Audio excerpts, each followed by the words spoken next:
Praise the Lord. Good morning అండి, అందరూ బాగున్నారా? ప్రత్యేకించి ఈ దినం ఏ దినం అండి? ఆదివారం. చాలామంది సిద్ధపడుతున్నారు.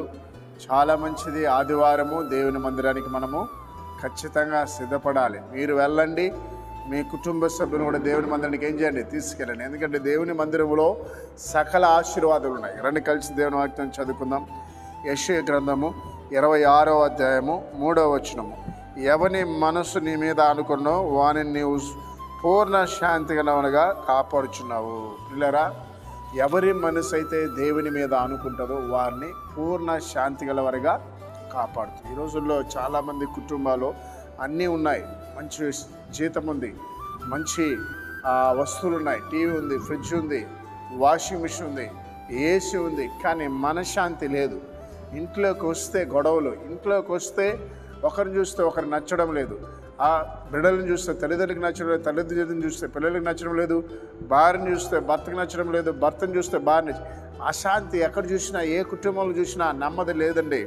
చాలా కొంతమంది అనారోగ్యంతో మనశ్శాంతి లేకుండా బ్రతుకుతున్నారు. కనుక నీ మనసు కనుక యేసయ్య మీద ఆనుకుంటే నిన్ను, నీ కుటుంబంలో పూర్ణ శాంతిని నా దేవుడు నింపుతాడంట. కాబట్టి ఆ పూర్ణ శాంతి ఎక్కడుంది చెప్పండి? దేవుని మందిరానికి వెళ్ళడం వల్ల. ఈరోజు ఆదివారం అని తెలిసి కూడా చాలామంది నిర్లక్ష్యం.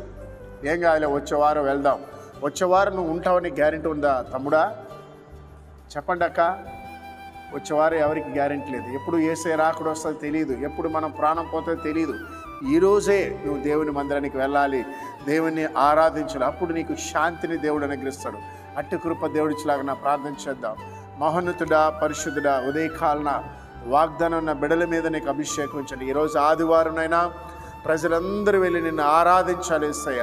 నీ మందిరంలో నిన్ను స్తుతించాలి నా ప్రభా. అలాగేనైనా అనాథ పిల్లలకి, తల్లిదండ్రులు లేని వారికి తోడుండయ్యా.